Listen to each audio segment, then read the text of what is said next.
조금 피곤해지죠, 그죠? 가서 화장실에 가면 세면대도 있으니까 세수 한번 하고 오시고. 그래서 뭐 가령 메이크업한 얼굴이 뭐 지워지더라도 그렇게 문제될 것 없습니다. 그 얼굴이 그 얼굴 아닙니까? 어차피. 야간에 강의하면 화장발을 좀 받겠지만. 자, 6시간, 7시간째죠. 여러분, 사실은 이제 습관을 만들려면 아무래도 인내력과 힘기르기를 조금 필요로 합니다. 그렇게 연결하고, 저도 뭐 개인적으로는 오늘 하루 종일 수업입니다. 저녁까지. 한번 버텨보세요. 그러면서 가장 버티기 좋은 방법 중에 하나가 집중하는 거야. 그죠? 다른 생각하면 조금 무리수가 있죠. 자, 다음 파트로 우리 그 지필부터 보겠습니다. 교재 32쪽입니다. 지필부터 표현하기야 조금 전까지 계획하기고 본격적인 글쓰기입니다. 한번 보시죠. 서두쓰기, 서두의 성격, 독재의 주의를 끌어라. 그죠? 뭐 시 같은 경우에 댓글 하나의 제목을 이게 뭔 말인가 이렇게 해서 좀 신선도가 높은 이런 얘기들, 그 글의 내용을 암시해 주라. 주제, 방향 제시. 서두쓰기 여러 가지 있습니다. 니은 봐봐. 글의 주제나 관련 화제. 예를 들어서 여러분들이 술에 대했으면은, 여러분 술은 뭐 예부터 우리 사람들의 역사와 함께했다. 뭐 이렇게 쉽게 쓰도록 먼저 첫 문장을 뭐로 쓸 거라고 고민하죠. 실제로 여러분 글쓰기는 없습니다. 근데 여러분 나중에 학교 가면은 뭘 내야 됩니까? 자소서 내야 돼요. 자소서가 아니고 자기소개서. 모르십니까? 합격하고 나면 자기소개서를 써가지고 내야 됩니다. 자기소개서 쓸 때 일종의 글 아니겠습니까? 그죠? 뻔할 뻔처럼 막 쓰는 사람도 있죠. 심지어 뭐 기중에 보면 시중에 자소서 동영상 강의도 막 있고 이러더라고 보니까. 그리고 자소서 쓰는 방법을 이런 책이 뭐 또 날개도 친 듯이 팔리는, 얼마나 글을 안 썼으면 한 번씩 더 써두는 게 좋습니다. 자기소개서는. 저는 어디서 타났고 어디 출신이고 성격은 어떻고 뻔할 뻔자로 쓰면 조금 뭐 점수를 못 받습니다. 그래서 잘 쓸 수 있는 자소서 방법이 어떤 걸까? 뭐 지금 순서가 뒤바뀌면 안 되겠죠. 집에 맞다. 자소서를 써야 된다 해서 집에 가서 계속 자소서는 연습하지 말고 일단 필기시험부터 패스를 해야 될 거 아닌가 봐. 자, 그런 얘기고요. 그 다음에 이제 잘 글을 어렵다면 대상의 뜻. 그럼 요즘에 뭡니까? 바로 뭐 슈퍼 옥수수 같은 생체 모방공학 이런 게 많이 활성화된 시점이죠. 또는 힐링에 대해서라면 얼마 전까지는 웰빙이 대세다가 웰빙 열풍을 이어가지고 힐링 열풍이 요즘 대세 아닙니까? 근데 이렇게 데이터를 딱 보면은 창작이라든가 봉사 있잖아요. 그 힐링은 마음을 뭐다? 깨끗이 가셔준다. 이런 뜻을 지니고 있어요. 힐링. 근데 보통 많이 참여도가 낮을수록 만족도는 높습니다. 그 힐링이라는 부분이. 보통 레저 활동으로 힐링 많이 하죠. 그 만족도는 떨어져요. 창작 활동 이런 것은 굉장히 강합니다. 그러니까 참여율은 저조한데 봉사 같은 것, 문학 창작 이런 것, 참여율은 저조하지만 만족도는 거의 8, 90에 가깝습니다. 막 그런 특성을 보이더라. 이런 여러 가지 있지 않습니까? 이제 힐링은 그러면 힐링에 대해 글을 쓰려고 한다. 힐링은 무엇이다라고 정의를 한번 내리는 항목부터 문장을 시작해보라 이런 뜻입니다. 다음 본문 딱 쓰죠. 이제 주제가 보다 명확해지겠습니다. 개요에 의거해 단락과 소주제문, 다음에 접속 없고 이건 조금 이따가도 얘기할 거고, 결말 쓰기 1번 주제를 명확히 하다 해서 주제가 강조되기 때문에 주제 명확히 밑줄. 논설문일 경우에 뭐라 그래서 정책명제, 그자 뭐 해야 한다가 많이 뭐 주장하는 글이니까 그렇게 많이 연결이 닿고, 또 결말 쓰기의 방법에 봐봐. 니은에 봐봐. 전망. 아까 얘기 드렸죠. 이게 논설문이 아닐지라도 이런 식으로 많이 씁니다. 그래서 아까 얘기한 논설문에서 자주 사용되는 서술문구의 특징 이런 것도 알아두시면 상당한 도움이 되겠더라 이런 얘기야. 유형 한번 참고하고 우측에 단락쓰기의 라지시. 단락쓰기.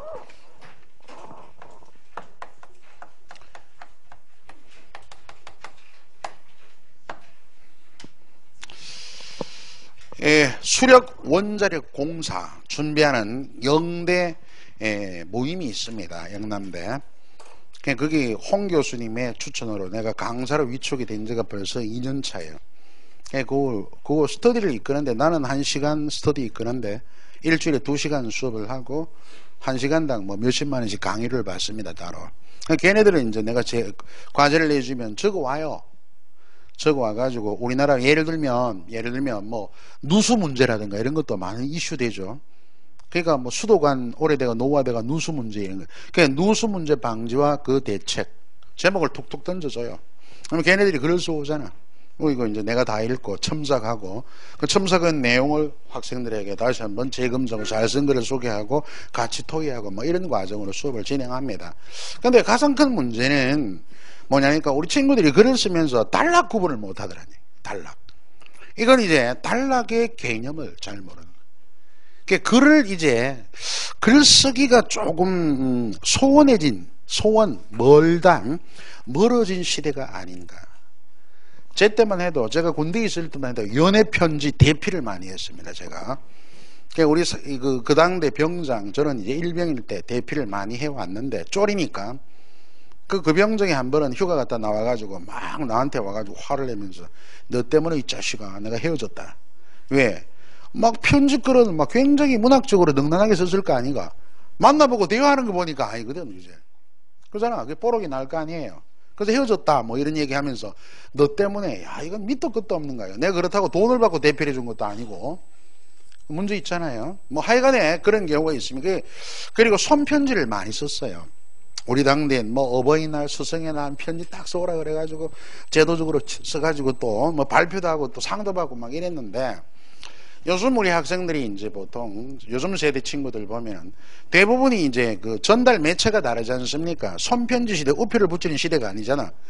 얼마 전에 우체통들 집 동네에 있습니까? 한번 잘 살펴보세요. 우체통, 빨간 우체통 있잖아. 본 적 있어요? 거의 없죠. 옛날에는 절비했습니다. 우리 아파트 앞에 그 구석에 우체통을 내가 자주 봐요. 한 번은 체부 아저씨가 오토바이 타고 와가지고 턱 여는데 보니까 고양이 새끼들이 막 튀어나와요.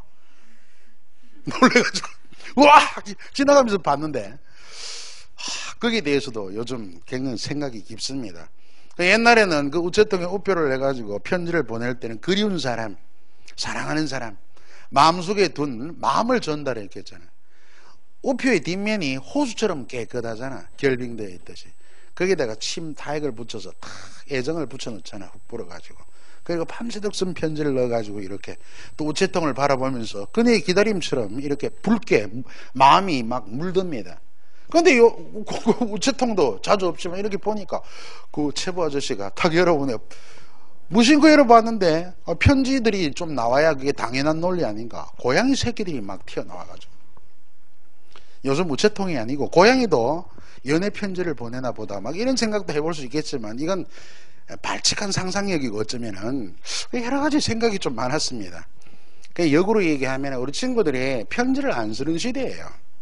여러분 편지 쓴 기억이 까마득하죠. 편지만 아니라 글 쓴, 물론 여러분 계 중에는 또 아직까지 이렇게 뭡니까 연필이나 뭐 이런 것으로 일기 쓰시는 분 계시겠죠. 저는 일기 쓸 때 옛날에 책받침을 안 가지고 썼습니다. 그러다 보니까 항상 이렇게 꾹꾹 눌러지잖아요. 어릴 때 보면은 연필이 자주 부러지기도 하고. 그러면 다음날 일기 쓰려고 딱 보면은 그 일기장 그 글자 칸에 그제 보이지 않는 하얀 무늬에 뭐가 있습니까? 글자 흔적이 남아 있어요. 그 책받침을 안 받쳐 놓으니까. 그래서 가끔은 그 글자 문형을 따라가지고 이렇게 적어보기도 하고 막 그런 경험이 있습니다. 그런데 그 꾹꾹 눌러선 그 글길이 얼마나 아름다운 길인지 모르죠. 그런 뭐 감수성이라고나 할까 그런 생각으로 많이 편지도 쓰기도 했는데, 어쨌든 요즘은 뭐 쓴다라는 게 매체가 전부 대부분 전화, 그지? 휴대폰 뭐 이러니까, 또는 인터넷에서 문자 보낸다거나 이메일 보는 게 다잖아요. 그만큼 더 인터넷 에티켓도 있습니다만은, 어쨌든 글을 안 쓰는 시대에 접안이 되다 보니까 우리 친구들이 실제 원고지를 갖다 놓고, 그래서 원고지 사용법은 둘째 치고 단락 구분을 못 하더란 말이야. 물론 말할 것도 없습니다. 맞춤법, 띄어쓰기 다 틀리고. 얘들을 교정하는데 2달 걸렸어요. 1년 내내 매달 가니까 한 번씩, 일주일에 한 번씩. 그게 별로 안 차다가 맞춤법, 여러분보다 모릅니다. 왜? 여러분은 나중에 일본에 보면은 어문 규정 맞춤법 표준어 배우거든요. 근데 얘네들은 정규교육에서 그걸 배운 경험이 없어요. 그래서 수자원, 수력, 원자력, 공사, 그거 괜찮잖아요. 그죠? 공사 들어가면 연봉이 꽤 높습니다. 한 4천만 원 이상 될 거예요. 초봉이. 근데 대단한 합격이다고 보는데 뭐가 있냐면 서류심사 플러스 서류심사와 논술 2개밖에 없습니다. 시험이. 그러니까 이 논술도 약간 전공적인 부분이, 전문적인 부분이 나오긴 하겠죠. 일반문도 나오고. 그냥 어쨌든 전력 수급의 문제점과 대책 이런 식으로 나는 전력의 전문성은 없어도 글 쓰는 기능과 능력은 있거든요. 그런 점에서 이제 맞춰갖고 얘기를 해주는 거예요. 그러니까 우리가 어떤 글을 쓰든 여러분이 자소서를 쓰든 뭘 쓰든 간에 단락 글을 쓸 때 단락이 어떤 게 개념을 파악해야 됩니다. 여기서 단락을 나누겠구나. 그리고 공무원 필기시험에도 단락의 구분 나옵니다. 시험 문제에. 그래서 이해를 하셔야 돼요. 자, 단락 쓰기 보겠습니다. 단락은 있잖아. 다른 말로 뭐라 그래? 문단 그래. 문단. 그러니까 문단과 단락은 같은 뜻이야. 개념 쫙 읽어보면은 마지막에 사고는 달리 바꾸면, 바꿔서란 얘기가 아니고 여러분 쉬운 말로 생각의 최소단위. 생각이 달라지면 뭡니까? 단락이 구분돼야 돼요. 그러니까 이 생각의 핵심은 소주제문입니다. 그리고 뒷받침 문장. 이렇게 하나의 생각으로 집약이 되는 게 단락이야. 생각이 다른 얘기를 하는데 화제가 달라지면 단락 구분이 되어야 되는데 막 쓰고 어떤 데는 문장 하나마다 단락 구분하고 무슨 산문시도 아니고 이래가지고 문제가 있죠. 그죠? 글쓰기에도 그만한 형식이 필요한 겁니다. 자, 그래서 단락의 구성 봐봐. 소주제문 플러스 뒷받침 문장. 이게 내용 단락을 전제할 때 기본적으로 2문장은 돼야 됩니다. 소주제문, 뒷받침 문장 이렇게. 자, 그래서 소주제문은 뭐냐? 추상적 포괄적인 진술된 문장. 뒷받침 문장은 셋째 줄에 줄 그으세요. 구체적 진술이 있죠. 구체적 진술. 그 뒤에 가서 예시, 인용, 이유 제시, 상세와 미유, 대조 이렇게 소주제문 하나에 뒷받침 문장의 성격이 예를 들든 인용을 하든 또 이유 제시를 하든 이런 내용의 뒷받침 문장이 수렴되어서 하나의 생각이 연결된 것을 무엇이란다? 단락이라 그래요. 자, 단락의 종류, 완결성에 따라서는 읽어두면 돼. 이번 기능에 따라 개념을 좀 알아요. 도입 단락은 서두에 많죠. 그래서 문제 제기에 많습니다. 전제 동그라미. 자, 전제의 낱말 뜻을 알아야 돼요. 전제. 전제한다 이런 말 많이 하죠. 그 전제 뜻이 뭐고 하면 모릅니다. 그럼 가슴 아픈 일이죠. 전제는 결론을 내리기 위해, 적어 놓으세요. 결론을 내리기 위해 옳다고 여기고 앞세운 내용. 결론을 이끌거나 주장을 내리기 위해 마찬가지입니다. 결론을 이끌거나 주장을 내리기 위해 옳다고 여기고 앞세운 내용. 이게 전제야.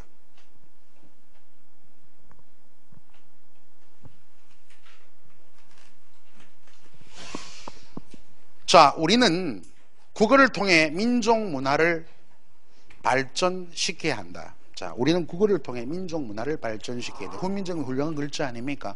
그럼 이런 해야 한다는 주장이죠. 이런 주장을 하기 위해서 뭐가 존재되어야 돼요? 국어와 민족 문화는 밀접한 관계가 있다. 이게 존재가 되어야 될 거야. 그렇잖아. 밀접한 관계도 없는데 이런 주장을 하는 것은 터무니없다는 데거든. 그 전제라는 것은 어떤 주장이나 결론을 이끌기 위해 앞세운 내용입니다. 그 얘기고, 이런 전제가 되는 단락도 있고, 주지는 주장하는 요지야. 주장하는 요지. 응? 핵심 단락이죠. 상술은 자세한 진술. 그 다음에 강조는 그야말로 강조입니다. 자, 3번에 단락 구성의 원리. 단락 쓰기 전체에서 이렇게 C-1인데 단락 구성의 원리 별 5개.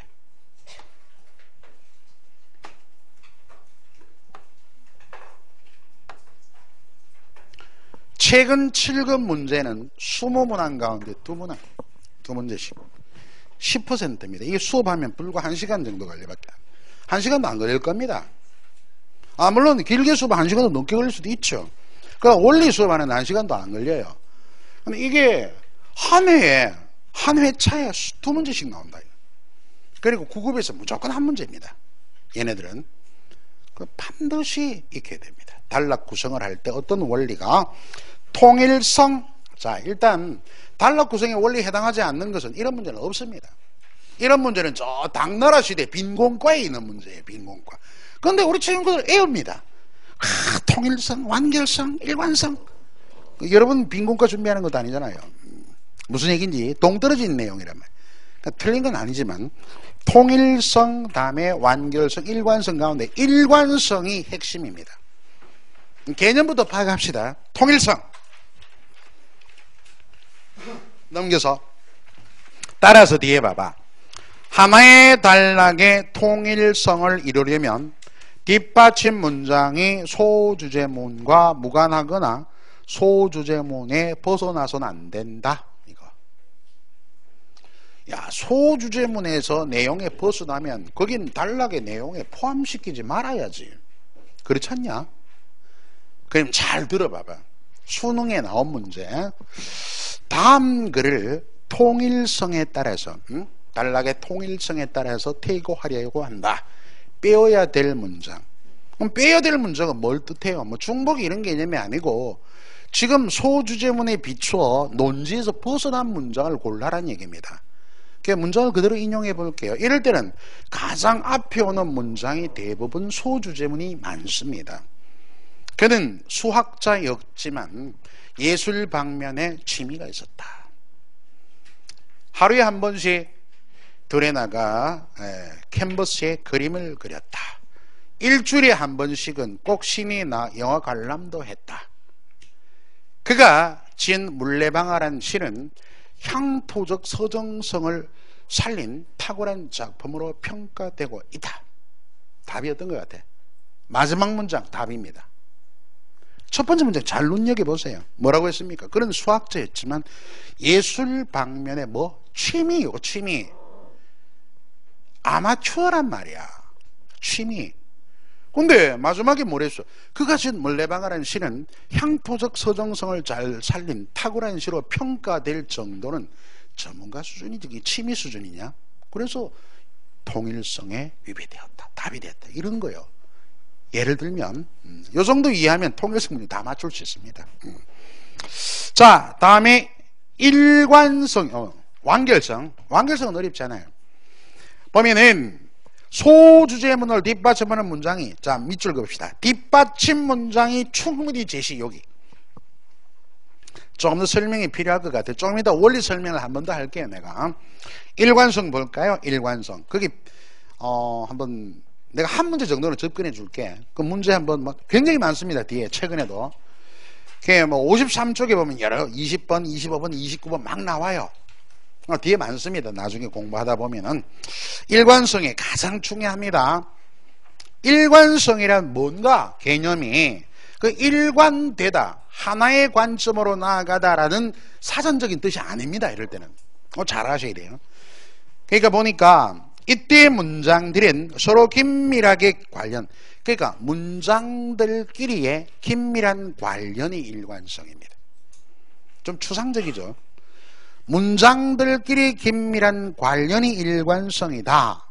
셋째 줄 봐봐. 그게 뭔데? 배열 순서입니다.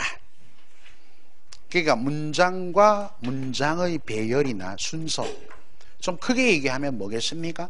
단락과 단락의 순서 배열 문제는 7급 문제에 내리 2연타로 2012년, 13년 2문제씩 팍팍 꽂혀 있어요. 9급 문제도 한 문제, 지방직 마찬가지. 어떤 직렬, 어떤 문제 다 나옵니다. 항상. 이 부분 아주 중요해요. 내가 불과 여러분 수업 시간에 1시간밖에 견인을 할 수 없는 원리지만, 물론 다른 수업을 통해서 여러 문제도 다뤄보겠지만 이 원리만 안다고 되는 게 아니에요. 그 방법론적인 해결을 많이 훈련을 하셔야 됩니다. 요건 아주 중요해요. 자, 그래서 단락의 일관성 유지 방법에 옆에다 적어 놔봐라.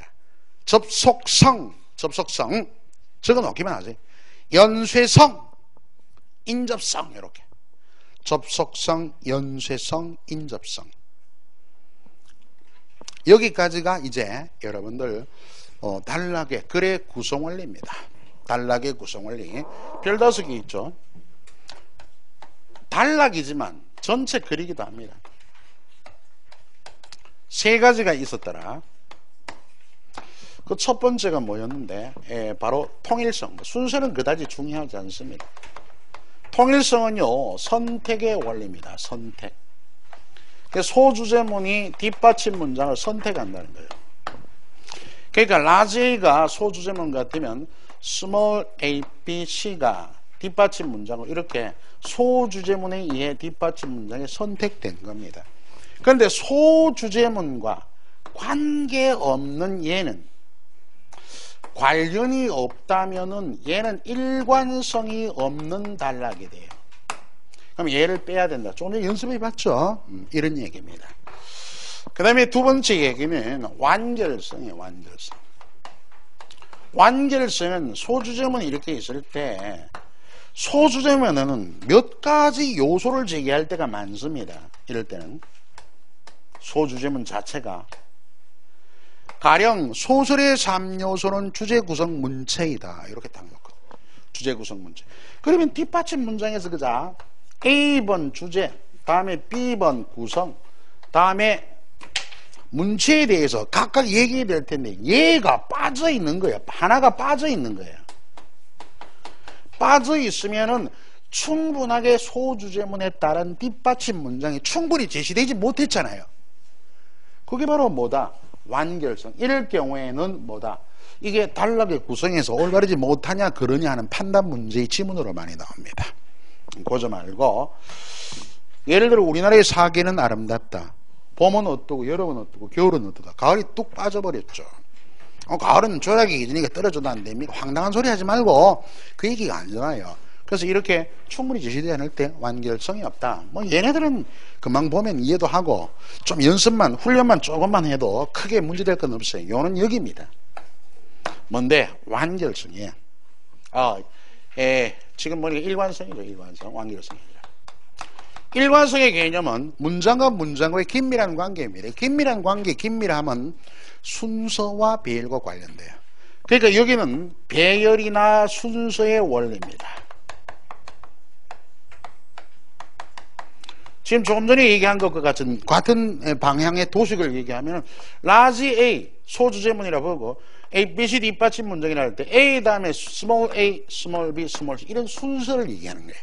이런 순서를 얘기하는데 뒤죽박죽 섞어놓고 순서 바로잡기 가장 많이 시험이 나옵니다.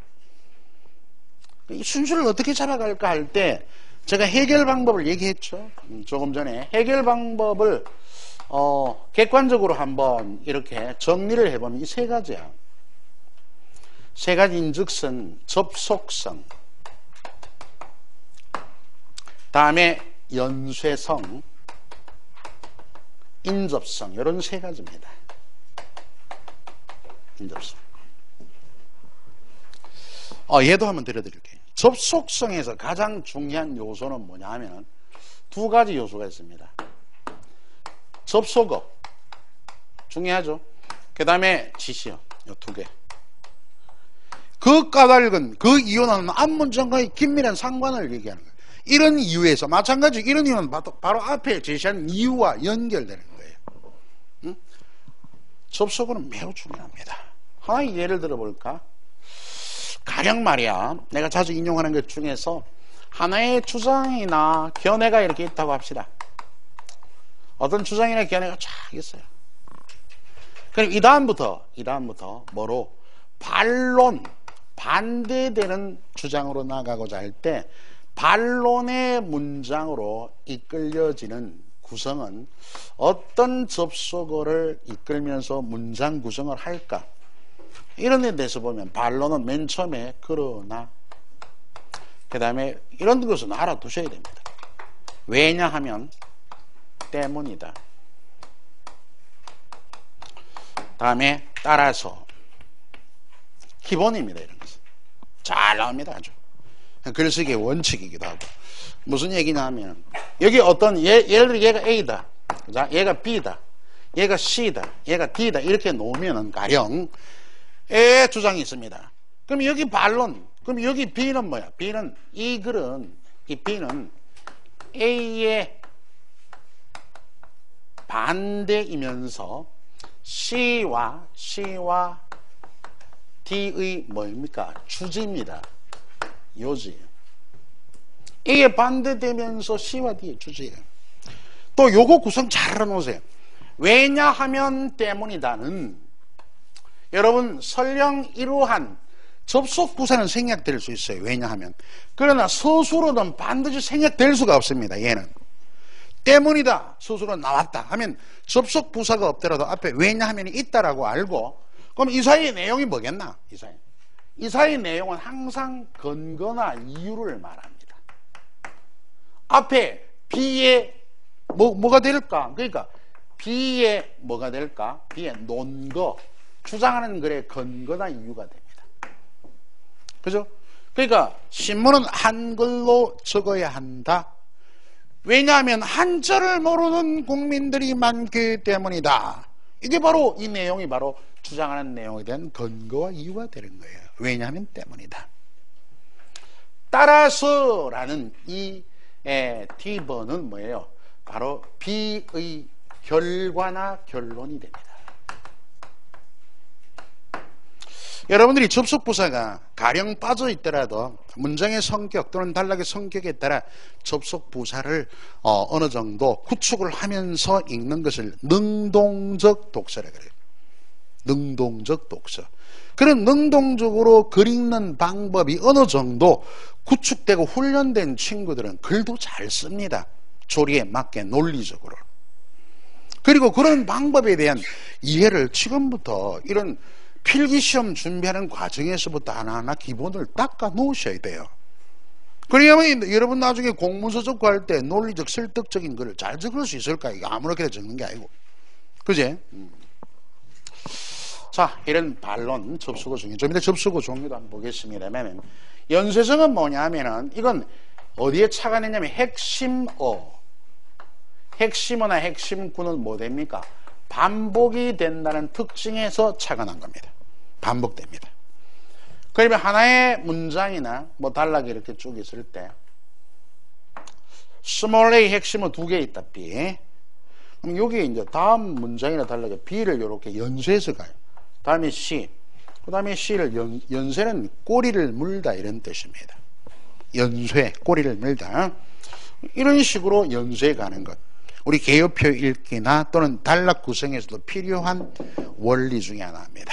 인접성이라는 것은 세부 내용에 저런 정보가 없는 그와 같은 세부 내용 전개에 있어서 공통 범주나 특성에 따라 공통적인 범주나 특성이 뭐 가까이 있습니다.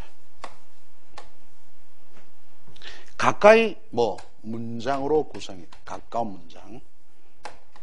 거리가 가까운 문장으로 구성이 되는 것을 뭐라 그래? 인접성이라 그래. 그러니까 이럴 때는 중요한 게 공통 범주나 특징을 착안해서 묶어두는 해법이 중요한 겁니다.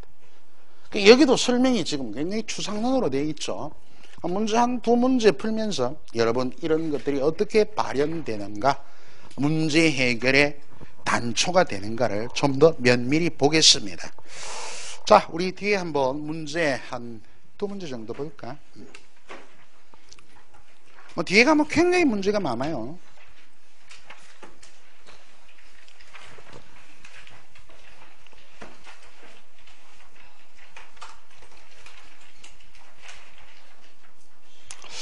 여러분 20번 한번 봐봐. 53쪽에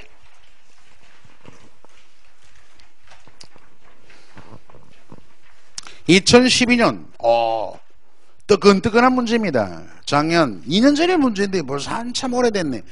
야, 이 사람아 공무원 문제 10년 동안의 기출문제는 다 봐야 되는데 최소한 7년 전까지는 봐야 됩니다. 왜냐하면 2007년부터 여러분 국가고시센터에서 공개형 문제를 내게 됐습니다. 문제 바로 그날 친대로 저녁에 문제 제기하고 공개해버리고 가답도 나오고 이래요. 그전에는 복원형 문제 공개도 안 했습니다.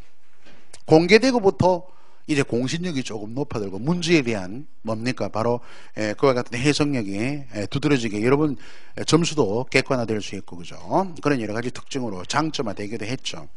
자 보시죠 이제. 자 다음 글의 전개 순서. 일단 어떤 글의 범주에서 보면은 문장 수준의 순서 잡기가 있고 단락 수준도 있습니다. 그지? 자 여기 문장 수준이든 단락 수준이든 제시된 글로서 가장 기초가 전제되어야 될 게 하나의 완결성이 있다는 겁니다. 하나의 완결한 테두리가 있어요. 그래야만 이해됩니다. 하나의 완결된 완결성이 있다고 전제한 후에 자 기억에 또한 접속어 동그라미 니은의 이념과 가치 밑줄 디귿의 이념이나 가치 밑줄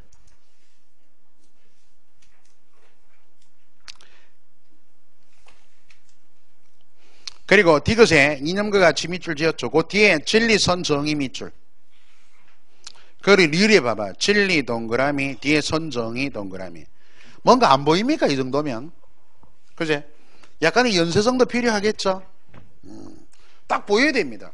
그리고 봐봐 이게 완결성이 있다면 또한 얘는 또한은 덧붙이는 첨가를 얘기하는 뭐야? 접속 부사기 때문에 이 네 개의 문장으로 완결성이 있다면 가장 먼저 올 수 있는 문장의 성격이 아니라는 것을 또한이라는 첨가적 요소의 접속 부사가 얘기해 주는 거예요.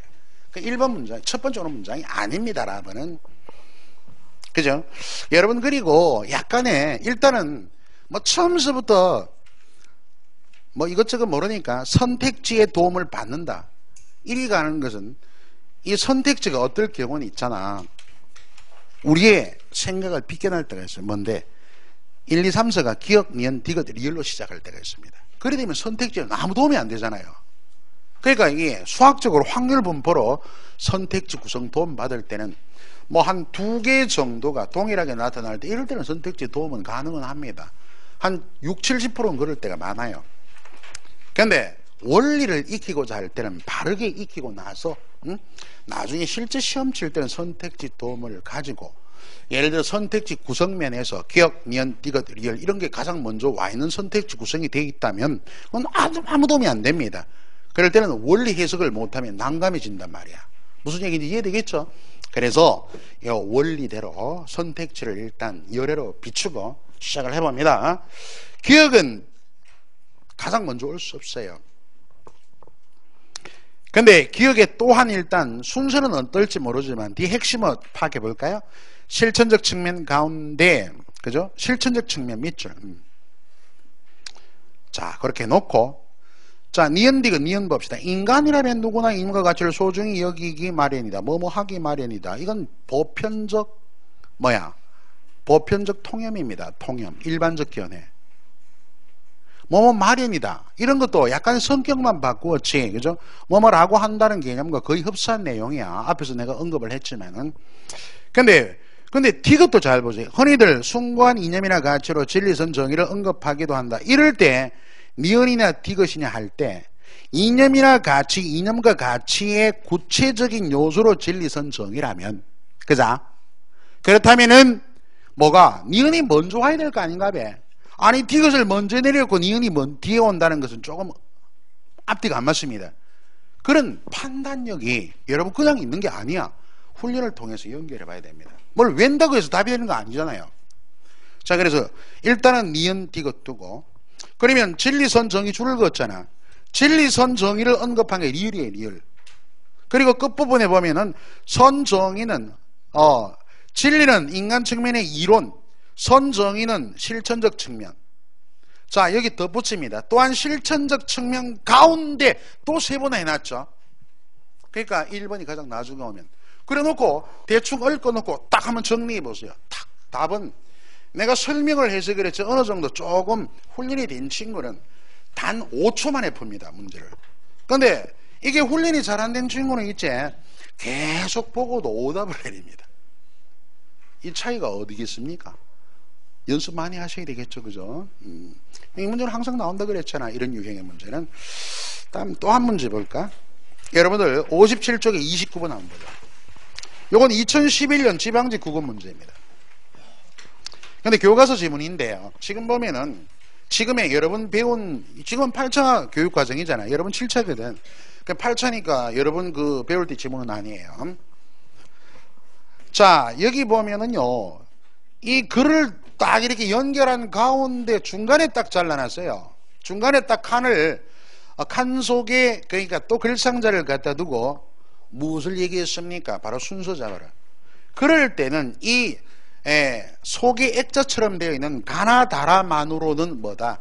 완결성이 떨어지니까, 완결성이 떨어지니까 앞뒤 문장을 더 첨가해서 이렇게 연결해 놓은 이런 형태도 시험에 많이 나와요. 그러니까 문제의 유형은 글의 순서 정확인데 방향은 다각도입니다. 다원적인 각도가 있어요. 자, 그러면 지금 괄호 안에 가나다라 중에 가장 먼저 나올 수 있는 문장은 이럴 때 가방밖에 없죠. 왜? 선택지가 모두 가번이거든. 그러나 그건 원래 풀고자 하는 핵심적 산의 방법은 아닙니다. 일단 두고, 그래서 윗글의 하나의 단락이, 그 제시된 단락이 성격이 다음에 가나다라 중에 뭐가 먼저 오는가를 판단하겠죠. 봅시다. 국어순화를 달리 이르는 말로 이제는 우리말 다듬기라는 말이 쓰이고 있다. 국어순화라는 말부터, 국어순화가 한자어잖아요. 국어순화가. 그러니까 국어를 우리말로 바꾸고 순화를 다듬기로 바꾸어가지고 이 한자부터 순화해야 되지 않냐, 이런 취지입니다. 이 사람의 글이. 그래서 순화해야 한다는 지적이 있었던 상황에서 우리말 다듬기라는 말은 그 의미를 대강 짐작할 수 있는 쉬운 우리말이라는 점에서 국어순화의 기본 정신에 걸맞은 일이라 말이라 할 수 있다. 여러분, 핵심어나 핵심 어구는 띄어쓰기도 넘어가는 거예요.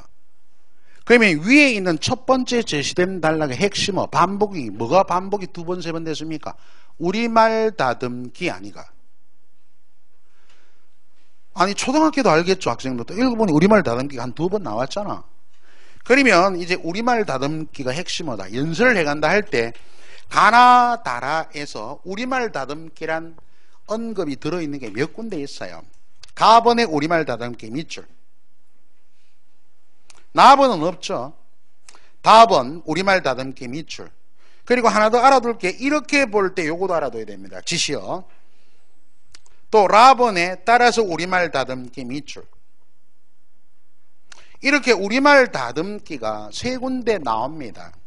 나번은 또한 동그라미, 또한은 뭐다? 첨가의 성격이 강하죠. 자, 그러면 일단 가장 먼저 나오는 걸 알아보기 위해서 나번은 나올리 조금 어려울 거고, 가번, 다번, 라번, 요거 셋 중에서 가번부터 순서를 한번 보자고요. 우리말 다듬기는 국어 속에 있는, 자, 한번 봅시다. 잡스러운 것을 없애고 순수성을 회복하는 것 밑줄 거기. 잡스러운 것을 없애고 순수성을 회복하는 것 스몰 a 거까지. 과돼 있죠. 복잡한 것을 단순하게 하는 것 밑줄. 거기다 스몰 b. 그러니까 여기 스몰 a, b는 뭡니까? 여러분, 지금 공부를 시작할 때는 내가 얘기하는 하나하나를 놓치면 안 됩니다. 그래서 a, b는 우리말 다듬기의 방법입니다. 방법을 두 가지 딱 제시한 거예요. 그죠? 이 방법도 중요합니다. A, B.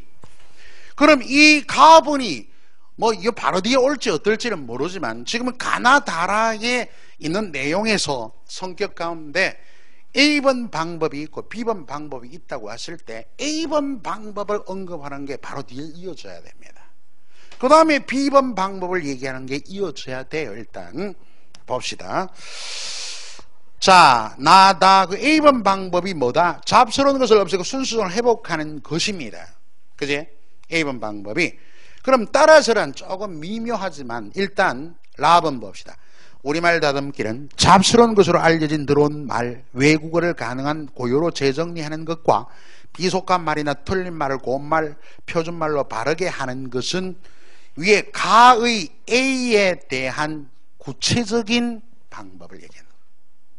그렇다면 가 다음에 가가 방법 두 가지를 얘기했대. 먼저 첫 번째 방법에 구체적으로 얻는 것 반 라본이 가 뒤에 와야 돼요.